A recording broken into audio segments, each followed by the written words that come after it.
세븐의 구독자 여러분 안녕하세요. 럭키세븐입니다. 어싱 이야기 기다리신 분들이 많으실 텐데 늦어서 죄송합니다. 오늘은 잘못된 어싱 상식 박살내기 영상을 이어가 보도록 하겠습니다. 아마도 갑론을박이 계속 이어지고 있는 주제일 것인 줄로 압니다. 실내 어싱을 할 때 콘센트에 있는 접지선을 이용해도 되는가?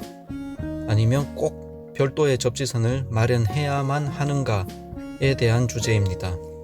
어느 한쪽이 맞다고 말씀드리지는 않을 겁니다.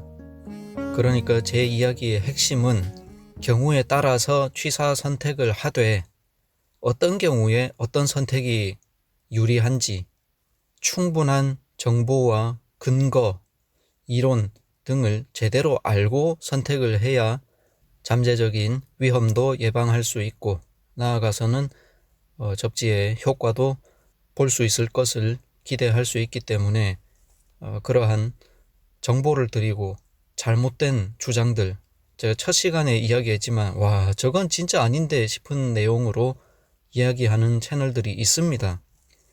그래서 또 미리 말씀드리는데 제가 정보를 드리고 판단할 수 있는 이런 지식들을 드리는 게 목표이기 때문에 특정 채널이나 영상을 콕 찍어서 저격하려는 의도로는 보지 말아 주시기를 부탁을 드리겠습니다. 그런데 얘기 듣다 보면은 그런 채널 많이 보신 분들은 딱 그 채널이 떠오를 수도 있어요. 그런데 제가 본 채널이랑 그 채널이랑 같은지 다른지는 아무도 모릅니다. 한두 사람이 이런 얘기 하는 게 아니기 때문에요. 그러니까 정보를 대상으로 이해를 해주시면 좋겠습니다. 자, 먼저 콘센트 접지를 이용해도 된다는 주장입니다. 세상에 100%라는 것은 없습니다. 이 주장도 일견 맞을 수는 있는데 그 주장하시는 분들이 근거라고 가져오시는 내용들 중에 와 경악스러운 부분들이 있기 때문에 그거를 짚어드리는 겁니다. 사람들이 이제 혹하는데 다 이유가 있어요. 어떤 사람이 처음부터 끝까지 거짓말만 하고 처음부터 끝까지 잘못된 내용을 이야기하면 에이 저거 가짜네, 저거 사기네 이렇게 금방 탄로가 나는데 맞는 얘기를 중간중간 섞어가지고 그 다음에 잘못된 이야기를 하면은 그게 다 맞는 걸로 오해를 할 수가 있습니다. 콘센트에 접지선이 나란히 같이 오고 있으니까 여기에 미세 전류가 유도가 되어서 위험한 것 아니냐. 그런데 그거 걱정할 필요가 없다. 이런 식으로 논리 전개가 되죠. 애초에 이 주제가 갑론을박이 있는 이유는 콘센트에 있는 접지선은 전력선이랑 나란히 거의 그 전선관이라고 하죠. 전선관 속에 함께 배선이 되기 때문에 같이 다녀요. 같이. 나란히 같이 있으면 전력선에 흐르는 그 자기장의 영향을 그대로 받겠죠. 그러니까 거기까지는 맞거든요. 그런데 이제 안 된다는 쪽의 주장은 그래서 위험하니까 하지 말라는 거고 된다는 쪽의 주장은 자 여기서는 이제 제가 깔 겁니다. 요거 까야 돼요. 보고 정말 경악을 했는데 전력선에서 흐르는 전류가 위험하다. 이거는 너무나 상식적이죠.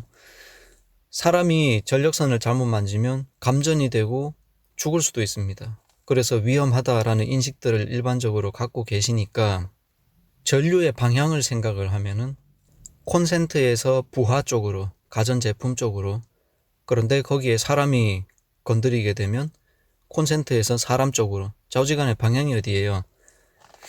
전력선에서부터 나와서 콘센트 이편으로 나오는 방향으로 생각을 하죠. 그러니까 된다는 쪽의 논리는 뭐냐면 자 유도되는 전류는 전력선에 흐르는 전류랑 반대 방향이다. 이렇게 얘기를 하죠. 전류의 흐름은 전자의 흐름과는 반대 방향으로 이거는 많이들 알고 계세요. 상식으로. 자 플러스 옛날에는 전자를 발견하기 이전에는 그냥 관념을 그렇게 정의를 했습니다. 플러스 극에서 전류가 나와서 마이너스 극으로 돌아간다. 이렇게 전류의 방향을 정의를 했는데 나중에 전자라는 것을 발견을 하고 나서 보니까 전자라는 것은 음전하를 띠고 있더라. 음전하니까 흐름의 방향이 어떻게 되겠어요? 음과 음은 반발하고 음과 양은 끌어당기죠. 음극에서 전자를 밀어내고 양극이 전자를 끌어당기니까 전자의 흐름은 음극에서 양극 쪽으로 이렇게 흐릅니다. 즉 기존에 정의해 놓았던 전류랑은 그 흐름의 방향이 반대죠. 자, 그러면 콘센트에서 전류는 나온다. 그러니까 전자의 흐름은 뭐다? 들어간다. 그래서 전력선을 만지면 인체의 자유전자를 다 뺏어간다. 위험하다.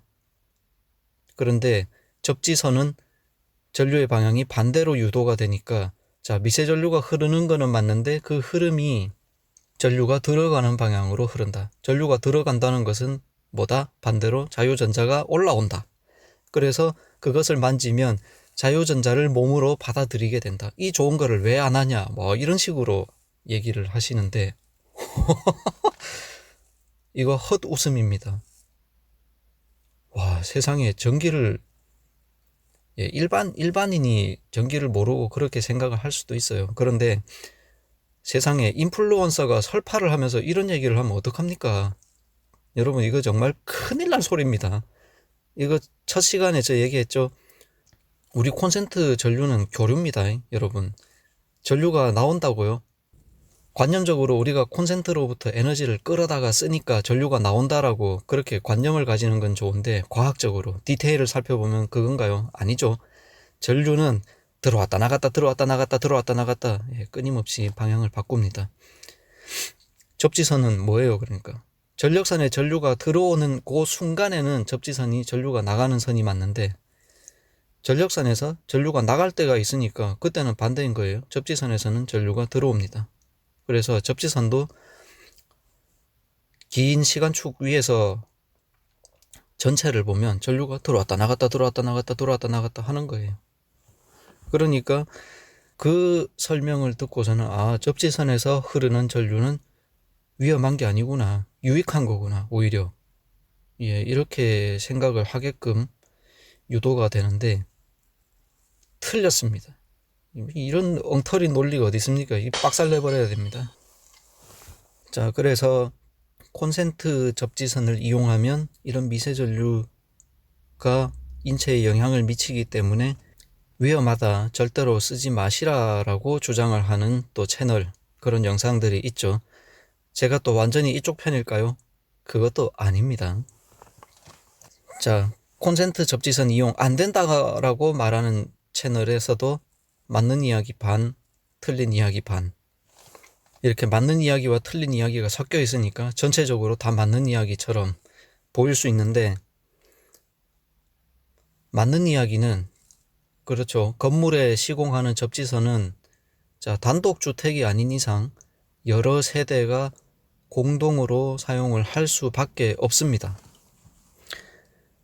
그러니까 우리 집에 누설전류가 없더라도 다른 집에서 발생하는 누설전류가 접지선을 타고 올 수 있다. 자, 요런 거기까지는 맞는 얘기예요.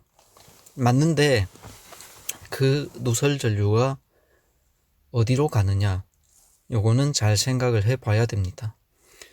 접지를 시공하는 목적, 그리고 관련 규정, 이런 것들을 토대로 봤을 때 대부분의 누설전류는 땅으로 나가는 게 맞습니다. 그러니까 접지 피는 콘센트에서 돌출이 되어 있습니다. 전력선은 콘센트 깊숙이, 심지어 안전 캡이 그 구멍을 막고 있어서 젓가락이나 뭐 도체로 쉽게 찔러서 사고를 당할 수도 없게 그렇게 안전장치가 겹겹이 되어 있지요. 접촉하면 위험하기 때문에 그렇습니다. 그런데 접지선은 그런 안전장치는커녕 오히려 단자가 그 생도체인 채로 노출이 되어 있습니다. 왜겠습니까? 손으로 만져도, 인체가 접촉을 해도 안전하다라는 것이 전제가 되어 있는 선이기 때문에 그렇습니다. 자, 아까 이야기하던 전력선에 흐르는 전류 때문에 거꾸로 유도 기전력이 생긴 전류여도 좋고, 그게 아니라 사용 중인 가전제품에서 누설되어서 넘어오는 전류라도 좋고, 어떤 형태로든 접지선에 누설 전류가 들어오면 그 전류는 어디로 가느냐 하면 땅으로 갑니다. 왜냐하면 땅의 전위가 0이기 때문이죠. 그래서 이론적으로는 그 전류가 땅으로 가기 때문에 사람이 접지선을 만져도 안전하다. 그 누설 전류가 사람한테는 넘어오지 않는다. 이론적으로는 맞는 얘기입니다. 그런데 이론이라는 거, 그 이론을 토대로 현실 세계에 적용을 해보면 항상 이론대로 되느냐? 그게 아니죠. 이론과 현실에 괴리가 생깁니다. 어디에 괴리가 있느냐 하면, 자, 땅은 전위가 0이기는 한데 접지봉을 땅에 묻으면 저항이 생깁니다. 필연적인 거예요. 저항을 완전히 없앨 수는 없습니다. 그러나 가능한 한 그 저항을 낮추도록 노력을 합니다. 그래서 이런 가정에서 사용하는 접지선을 땅에 묻는 규정은 이제 3종 접지라는 규정을 따르게 되는데, 3종 접지에서 규정하는 접지 저항의 크기는 100ohm입니다. 100ohm이라고 하는 접지 저항도 맞추기가 참 까다로울 거예요.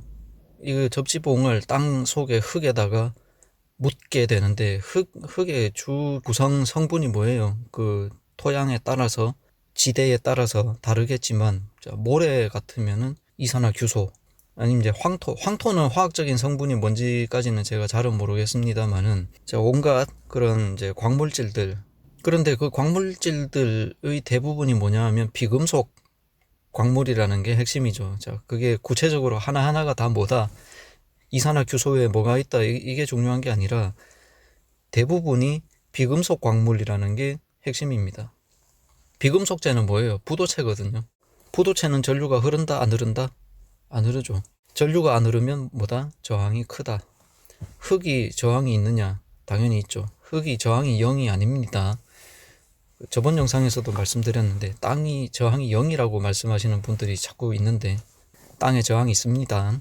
그런데 다행스러운 것은 땅 속에 깊이 내려가면, 자, 표토는 말라 있더라도 땅 깊숙이 들어가면 땅 속에 습기가 있죠. 물기가 있습니다. 그리고 그 물은 순수한 물의 형태로 존재하느냐? 그렇지가 않죠. 각종 미네랄, 이온, 이런 것들이 녹아 있습니다. 그런 미네랄과 이온들이 전하를 운반할 수가 있기 때문에 도전성을 갖게 되고, 이런 전류를 어느 정도 흘릴 수가 있는 상태가 되는 것입니다. 그래서 접지봉을 땅속 깊숙이, 그리고 표면적을 넓게 이렇게 시공을 합니다. 그래야 3종 접지에서 규정하는 이 100ohm 이하라는 기준치를 맞출 수가 있는 거 아니겠습니까? 온갖 노력들을 해요. 또 접지 저감제라는 거를 사용을 하죠. 접지 전극 혹은 뭐 접지봉, 접지판, 이런 거랑 토양 사이에 틈이 생기지 않도록 그 틈을 메꾸면서 동시에 도전율을 좋게 할 수 있는 그런 습기와 미네랄을 머금은 접지 저감제. 심지어 어떤 분들은 소금을 친다라는 얘기도 들었는데요. 자, 뒤에도 얘기하겠지만 이거 너무 언발의 오줌 누기 아닙니까? 미봉책 아니에요. 장기적으로는 하나도 안 좋을 것 같은데, 좌우지간에 그렇게 노력을 하더라도 뭐예요? 100ohm이라는 저항치가 있단 말입니다.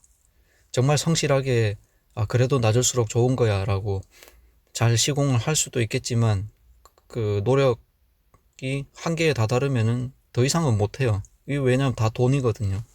그래서 다 100ohm까지 되면 이제 됐다 하고 이제 손을 떼겠죠. 자, 다행인 것은 사람의 몸이 저항이 훨씬 큽니다.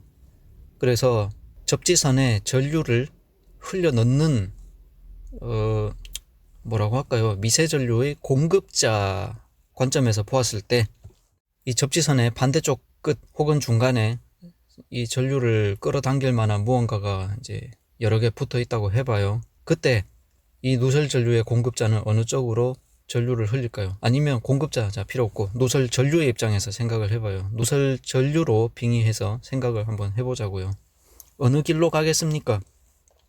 중간에 사람이 붙었어요. 근데 그쪽으로 가려고 봤더니 얘는 저항이 높네. 패스. 저 끝에 가보니까 와, 저항이 100ohm밖에 안 되네. 이 길로 가야지. 이렇게 되겠죠. 그런데 자, 전류가 흐른다는 거, 전자 한 개가 흐르는 게 아닙니다.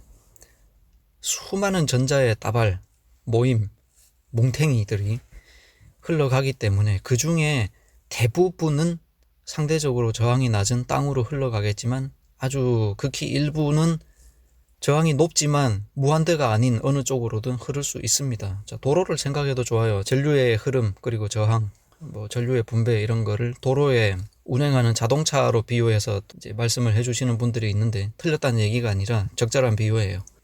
어느 길로 이제 가겠느냐. 근데 막 8차선 도로에 차가 너무 많아. 흐름이 더뎌. 그러면 그 옆에 가지난 1차선 도로에도 그리 가는 차가 매우 적기는 하겠지만 에라이 뭐 이리 가나 저리 가나 비슷하겠다. 나는 이리 갈란다 하는 차가 나올 수도 있습니다. 똑같습니다. 전류도 갈래길이 있으면 전류의 분배가 일어납니다.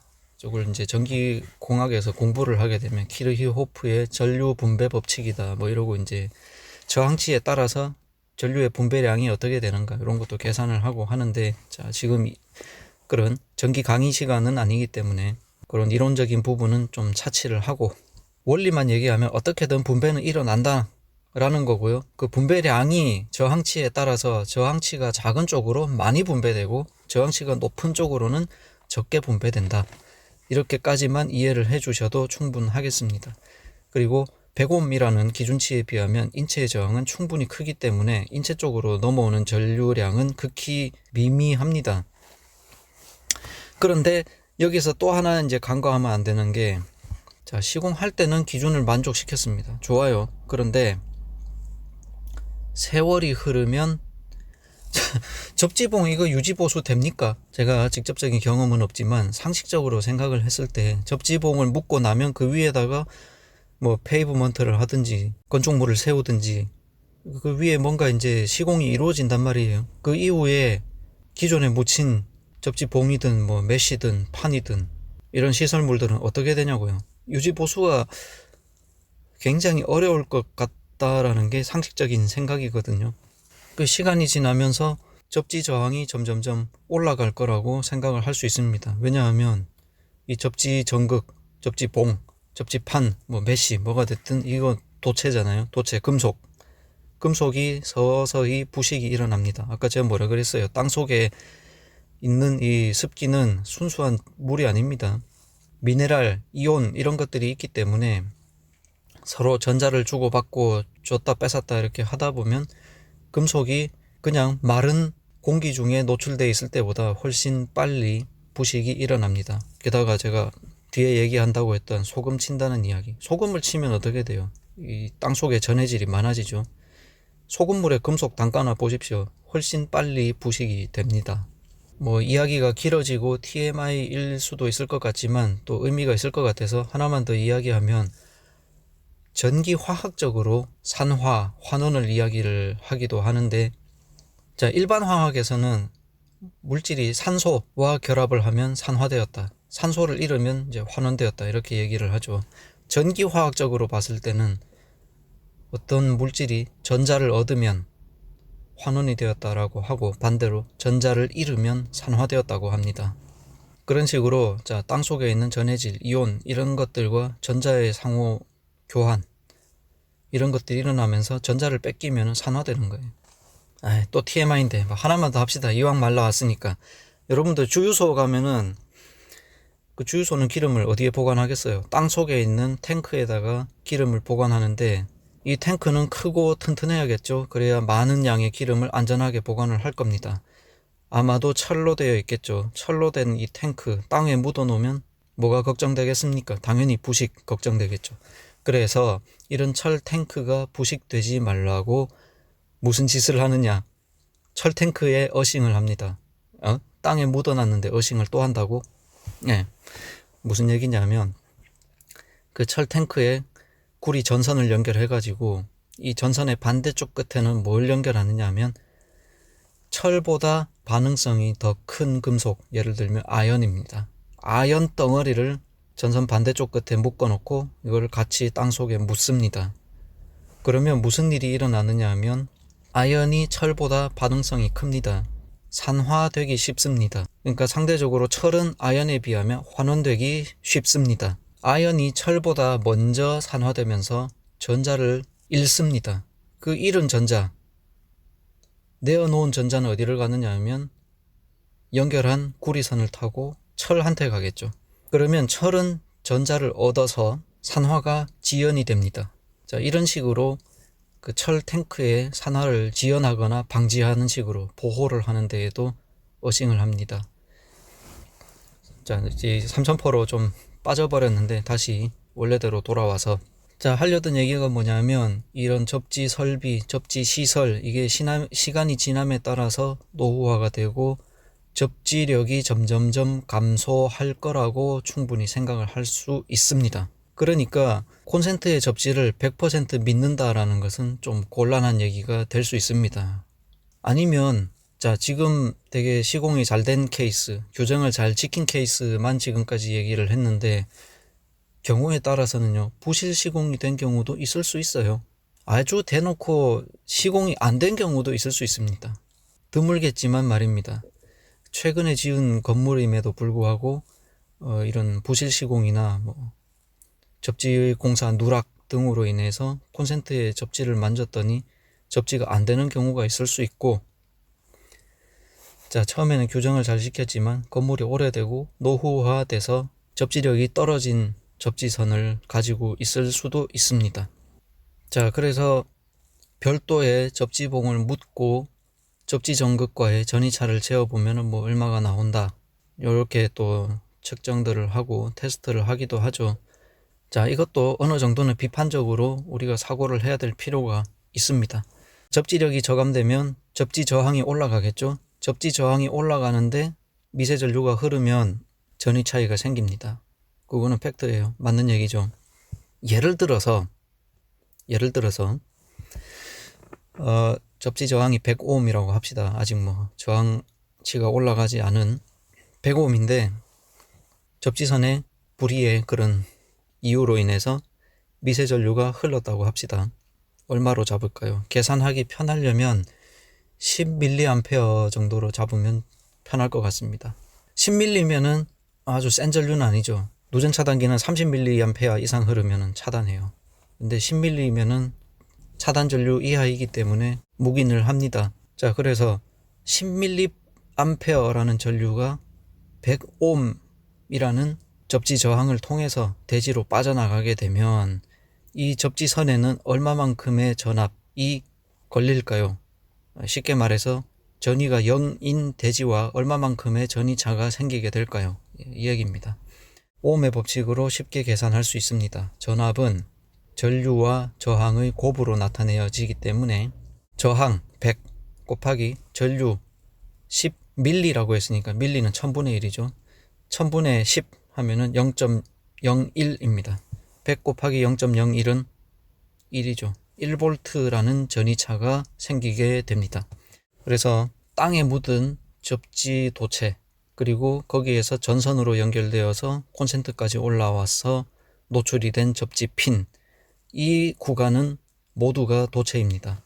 도체, 금속체, 심지어 구리 전선, 이런 것에도 고유 저항이라는 것이 존재하기는 하지만 무시할 만큼 작은 값이기 때문에 그냥 0이라고 합시다.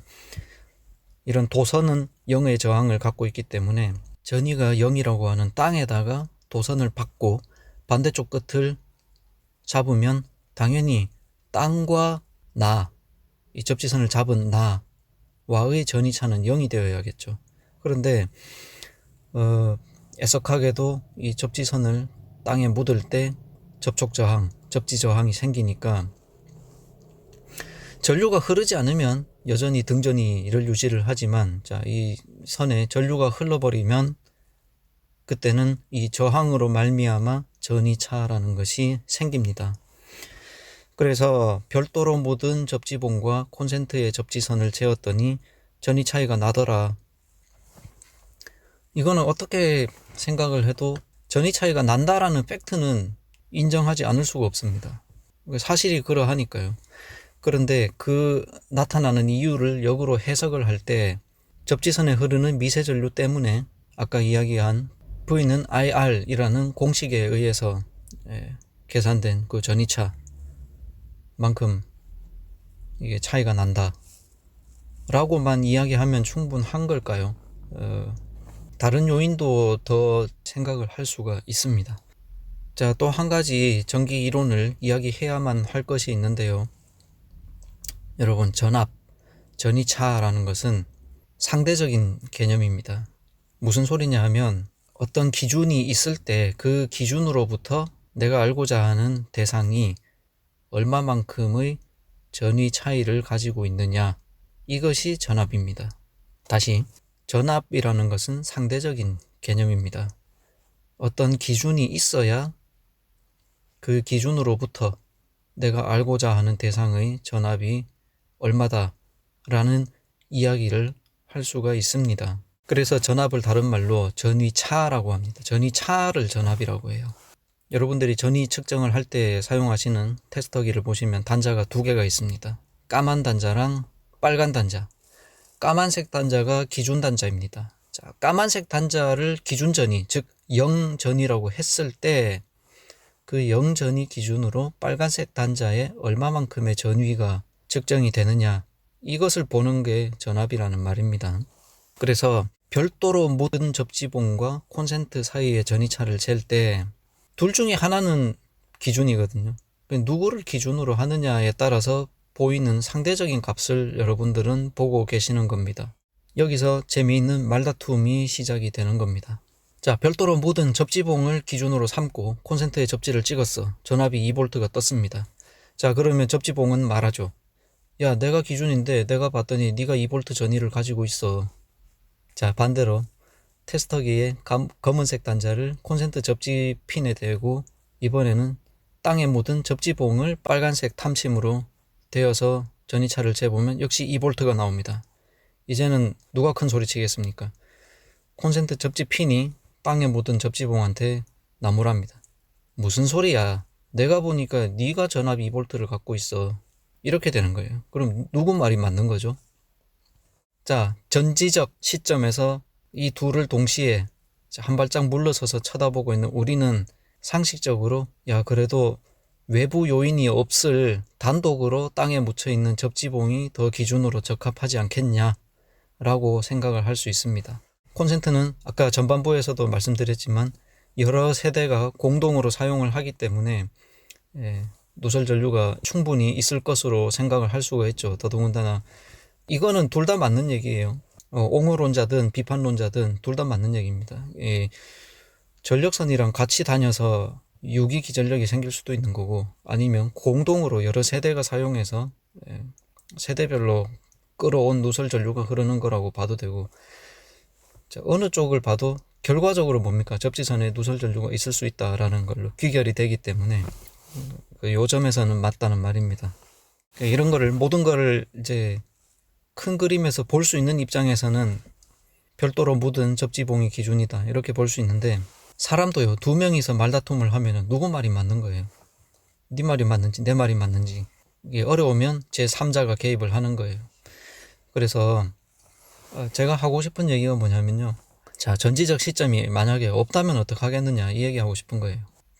아예 그러면 혼란을 줄이도록 비율을 다르게 해봅시다. 콘센트 접지에는 누설 전류가 있다는 게 지금 기정사실화가 되어버렸기 때문에 더 이상 이야기하면 혼란만 가중이 될 것 같고, 이렇게 생각을 해봅시다.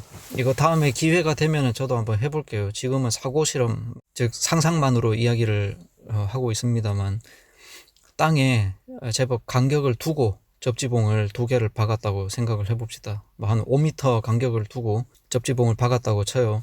그러면 둘 중에 누가 기준이에요? 이거는 몰라요. 왜냐하면 이 접지봉도 단독 시공되었고 저 접지봉도 단독 시공되었습니다. 이 접지봉 자체에 미세 전류를 흘려 넣을 아무런 연결된 거 없습니다. 이 상태로 전이차를 재었더니 0이 나오면 참 모두가 해피하겠지만 0이 아니면 어떡하죠? 이렇게 쟀는데 0.5V 전압이 떴어요. 그러면 갑론을박, 네가 옳다 내가 옳다, 멱살잡이가 시작이 되는 겁니다. 내 말이 맞아, 네가 틀렸어. 무슨 소리야, 내가 맞아, 네가 틀렸어. 이럴 때 누가 필요하죠? 제3자가 필요한 겁니다. 자, 그 제3자를 불러오기 전에 자, 여기서 하나 생각을 해봅시다. 애초에 아무 누설 전류를 넣어준 게 없는데 왜 전이차가 있느냐 말이에요. 있을 수 있습니다. 왜냐하면 땅에도 전이 차이가 있을 수 있습니다. 그러니까 이 앞전 영상에서 제가 무슨 말씀 드렸나요? 보폭전압 이야기 했죠. 땅에 전이차가 생기게 할 수 있는 이유는 여러 가지가 있습니다. 일일이 다 설명할 수 없을 만큼 여러 가지가 있지만 극단적인 케이스는 이야기할 수 있죠. 뭐 송전선이나 이런 전선이 땅에 떨어져 가지고 전류를 흘려 넣으면 상당히 큰 보폭전압이 생깁니다. 그런데 그런 거 외에도 자연적으로도 이게 생길 수가 있습니다. 그러면 혹시 또 이제 이런 우려를 하실 분들이 계실 텐데요. 아니 그러면 땅에 단독으로 전용으로 시공한 접지봉조차 전압이 걸리면 나는 도대체 어디에 어싱을 해야 되냐, 이런 이제 우려를 하실 분들이 계실 텐데, 여러분 어싱이라는 건요 목적이 뭡니까? 내가 발 딛고 서 있는 땅이랑 나랑 등전이로 맞춘다. 요게 제일 핵심이거든요. 그러면 나하고 제일 가까운 접지봉 거기에 어싱을 한다. 이게 정답인 거예요. 나랑 멀리 있는 접지봉, 그게 아무리 단독으로 시공이 되었고 어싱 전용이다, 아무런 전자제품, 가전제품을 거기에 연결 안 했다 한들 나랑 멀리 있으면 잠재적으로 위험할 수 있습니다. 자, 이런 관점에서 봤을 때는 콘센트 접지가 오히려 자, 뭐 공동 사용이나 아니면 이제 단독이라도 가전제품들의 접지핀이랑 이렇게 연결이 되잖아요. 그래서 발생하는 그런 누설 전류, 이런 것만 제외를 하면 가장 오히려 이상적인 어식 매체가 될 수는 있습니다. 왜냐하면 내가 있는 공간이랑 제일 가까운 접지선이거든요. 심지어 이 접지선들은 우리 집안의 벽들을 막 겹겹이 둘러치고 패러데이 케이지를 형성을 할 수도 있습니다. 패러데이 케이지 얘기를 너무 많이 하면 또 새니까 그냥 그렇다고만 말씀을 드릴게요. 상대적으로. 그리고 그 접지선이 어디 멀리 가서 딴 데 묻히는 게 아니라 바로 내가 서 있는 이 건물 지하, 나랑 가장 가까운 땅에 묻힐 거기 때문에 몇몇 위험 요소를 제외했다라는 전제만 추가를 하면은 가장 이상적인 매체가 될 수는 있습니다. 그리고 패러데이 케이지 얘기가 나와서 그거 자체를 뭐 길게 얘기할 수는 없지만 이 얘기는 또 하나 더 할 것이 생각이 났어요. 이 도대체 어느 책에 나온 내용을 갖고 온 건지는 모르겠는데, 접지를 하면은, 그러니까 사람이 땅에 어싱을 하면은 우산 효과가 생긴다, 그런 얘기가 나오는 거를 봤는데, 예, 지금 막 속이 부글부글 하기니까 제가 한숨 돌리고 약간 마음의 진정을 하고 이야기를 해야 될 것 같습니다. 모르겠어요. 제가 그 책을 직접 본 게 아니고 책의 한 단면을 이야기하는 거를 이제 건너 들은 거기 때문에 일부의 정보를 접해서 잘못 뭐 오해를 한 것일 수도 있고요. 차라리 오해였으면 좋겠습니다. 근데 제가 제대로 들은 게 맞다면요, 이거 대단히 위험한 생각이고 대단히 잘못된 겁니다. 이 우산 효과라는 게 아마도 뭔가 패러데이 케이지가 저절로 생겼다, 약간 이런 느낌으로 이야기를 하는 것 같은데요. 큰일 날 소리입니다. 자, 지금 이쪽 말고 또 다른 어떤 영상에서 번개 이야기를 하시는 분도 제가 봤는데, 이분도 정말 위험천만한 이야기를 하시더라고요. 사실 왜들 그러는 겁니까 정말. 죄송해요. 감정이 지금 자제가 너무 힘드네요. 이거 이야기 하다 보니까. 여러분, 몸이 접지 상태, 어싱 상태이면 번개로부터 안전한 거예요? 천만의 말씀, 만만의 말씀이에요. 큰일 납니다, 여러분들. 여러분, 저 며칠 전에 신문 기사에서 그거 봤어요. 인도네시아 선수라고 들었는데, 좀 삼가 고인의 명복을 빕니다. 어떻게 이런 일이 있을 수가 있습니까? 축구 경기 도중에 축구 선수가 벼락을 맞아가지고 이렇게 사망하는 안타까운 소식이 신문에 실렸더라고요. 아유, 세상에. 어떻게 이런 일이 있을 수가 있어요. 근데 있네요. 그런 일이 있단 말이에요. 여러분, 이 선수가, 제가 고인을 두고 이런 얘기해서 너무 안타깝지만은 달리 더 이상 적합한 사례가 없어서 이 이야기 하는 거를 조금 양해하고 들어주시면 좋겠습니다. 다시 말씀드리지만 정말 삼가 고인의 명복을 빕니다. 이런 일은 다시는 없어야겠습니다. 사람이 땅에 서 있는데 위에 번개가 막 친다. 낙뢰가 우려가 된다. 그때 빨리 자리를 피해야 됩니다. 제일 좋은 거는 건물 안이나 차 안으로 피신하는 겁니다. 건물이나 자동차가 패러데이 케이지가 되어줄 겁니다. 번개로부터 여러분들을 안전하게 지켜줄 겁니다. 제가 그 번개를 피하는 방법이라고 예전에 올린 영상이 있으니까 그것도 시간 되면 한번 보십시오. 자, 공장에서 큰 동력을 필요로 하는 곳에는요, 이제 가정용 전기 220V 말고 더 센 거 씁니다. 380V나 440V 이런 전력도 쓰는데요. 전기 작업을 하다가 활선을 잘못 만지면 사람이 감전을 당해서 큰 상해를 입는 수가 있습니다. 이거는 비록 활선과 중성선을 동시에 만져서 발생하는 사례도 물론 있겠지만 그게 아니라 사람이 접지력이 좋으면 무슨 소리냐면 땅과의 저항치가 낮으면 낮을수록 중성선 접촉을 안 하더라도 활선을 만졌을 때 쇼크를 받을 위험이 증가합니다. 왜냐하면 사람이 어싱이 잘 되어 있을수록 이 사람은 활선의 전류가 땅으로 흘러나가는 통로 역할을 더 잘 수행할 수 있다는 뜻이 되기 때문입니다. 그래서 전기 작업하는 사람들은, 그죠? 전기 작업하시는 분들은 제가 무슨 얘기하는지 이미 다 알고 계실 거예요. 여러분들 전봇대에 올라가서 전기 작업하시는 분들 봐요. 사다리도 아무 사다리 안 씁니다. 대나무로 만든 사다리, 절연력이 좋은 거. 그리고 전기 현장에서 작업하시는 분들은 신발 뭐 신어요? 절연화 이런 거 신습니다. 아무 신발 안 신어요.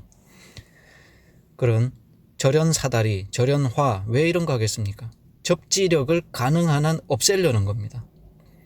그래야 작업 도중에 실수로 활성선을 만지더라도 내가 감전을 당할 위험이 줄어들기 때문입니다. 이것은 제가 5년 전에 올렸던 인체 접지 위험성을 경고한 그 영상과도 일맥상통하는 내용입니다. 공장에서 전기 작업하는 작업자가 세상에 제품 보호하겠다고 손목 접지 밴드를 착용하고 제품을 만져라, 미친 소리입니다. 죄송합니다. 격한 표현을 썼는데 달리 더 이상 점잖은 표현을 쓸 수가 없습니다. 제가 쓸 수 있는 제일 점잖은 표현입니다. 제가 좀 안 점잖았으면 더 막 쌍욕을 했을 것 같아요. 미친 짓입니다. 이거 정말로. 어싱 상태로 전기가 통하는 전자제품을 만져라, 미친 짓입니다. 하면 안 돼요. 내 몸이 접지력이 높은데 전기가 흐르는 물건을 만진다? 큰일 납니다. 자, 이 상식을 제대로 가졌다면은 아까 번개 사례를 다시 한번 봅시다. 세상에 어떻게 인플루언서가 그런 말을 하느냐 말이에요. 그러지 마세요. 큰일 납니다. 무슨 인플루언서가 그런 얘기를 해. 내 발이 땅에 닿아 있고 접지가 잘 돼 있으면 번개로부터 안전하다라고 소리를 하는데 정말 미친 소리입니다. 큰일 나요, 여러분. 큰일 납니다. 접지력이 높으면 낙뢰 시 여러분의 몸이 그 피뢰침 역할을 하게 됩니다. 큰일 나요. 진짜 큰일 납니다. 맨발 걷기 하시는 분들 잘 들으세요. 하늘에 구름 끼고 번개 칠 것 같은 날, 특히 여름에 막 정란운이 막 생기고 있다? 당장 그만두고 집에 들어가십시오. 큰일 납니다. 큰일 나요. 큰일 납니다. 벼락 맞을 수 있습니다. 그러니까 맨발 걷기 자체가 나쁘다는 얘기 절대 아닙니다. 오해하지 마시고 맨발 걷기 충분히 하시되 낙뢰가 우려되는 날 절대로 맨발 걷기 하지 마십시오. 큰일 나요. 신발 신고 있어도 이 번개는 워낙에 전압이 높기 때문에 절연 파괴를 하고 전류가 흐를 수 있지만, 물론 반대로 생각을 해보시라고요. 신발을 신고 땅과의 접촉이 이렇게 분리된 상태에서도 낙뢰의 피해를 사람이 입을 수가 있는데 맨발로 접지 상태가 되어 있다? 이 좋은 거예요? 낙뢰 시에 좋은 거냐고요. 오히려 번개로 인한 그 낙뢰 전류가 더 잘 통하는 상태가 됩니다. 우산 효과요. 패러데이 케이지요. 웃기지 마십시오. 큰일 납니다. 여러분, 패러데이 케이지는요, 우산은요, 그 우산과 땅이 연결이 되어 있고 사람은 그것들과 분리된 상태로 그것에 의해 보호되는 공간 속에 있을 때 패러데이 효과가 생기는 거고 우산 효과가 생기는 겁니다.